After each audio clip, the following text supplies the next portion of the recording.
Bonjour Monsieur Hollande. Bonjour. Quelle signification donnez-vous à votre retour en Bretagne au lendemain de ce premier tour?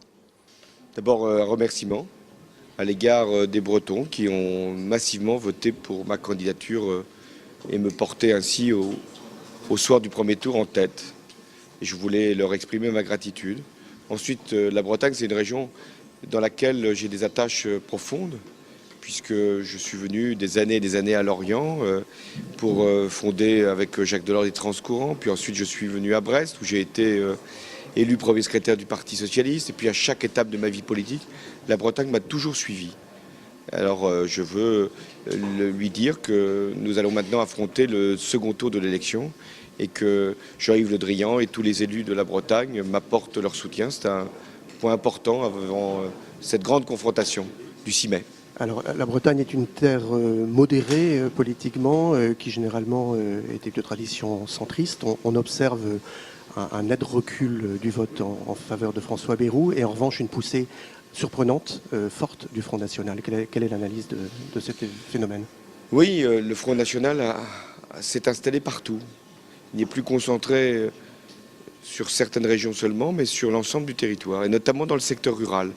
Et ça traduit une peur, un sentiment d'abandon, beaucoup d'agriculteurs aussi, et puis de tous ceux qui ont le sentiment qu'ils ne sont plus considérés. Alors je ne veux pas donner quelque crédit que ce soit à ce vote, parce que je sais qu'il heurte un certain nombre de consciences, parce qu'il est un vote de repli, un vote de rejet, mais je pense qu'il faut entendre le cri de colère de ces électeurs et de ces électeurs qui demandent de la considération, de l'espoir, je veux leur apporter, et puis aussi qui sanctionnent un quinquennat, celui de Nicolas Sarkozy.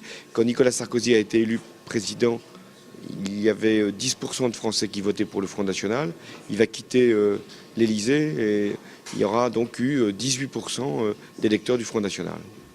Jean-Luc Mélenchon, hier, vous a demandé à ce que les voix qui l'ont porté au premier tour soient reportées chez vous sans condition. Cependant, il a pris un soin évident à ne pas citer votre nom. Comment interprétez-vous cela? C'était déjà beaucoup que dès le soir même du scrutin, ils disent clairement à ses électeurs de voter massivement sans poser quelques conditions que ce soit pour que je sois le prochain président de la République. Ça ne veut pas dire qu'ils soutiennent mon projet. Ça ne signifie pas non plus qu'il participera à un gouvernement. Je respecte son choix. Mais ça veut dire que tous ces électeurs voteront pour le changement. Et c'est déjà très important qu'il ait pu le dire dès le dimanche soir. Comme d'ailleurs Eva Joly, qui n'avait pas fait le même résultat, j'en conviens, a dit qu'elle soutenait, en prononçant mon nom, ma candidature. Les Bretons, singulièrement les Finistériens, déplorent l'absence d'un véritable ministre de la mer depuis de nombreuses années. Dans l'hypothèse d'un 6 mai victorieux, est-ce que dans un futur gouvernement, vous créeriez ce ministère? Je me souviens qu'en 1980, le premier ministre de la mer s'appelait Louis Le Pinsec.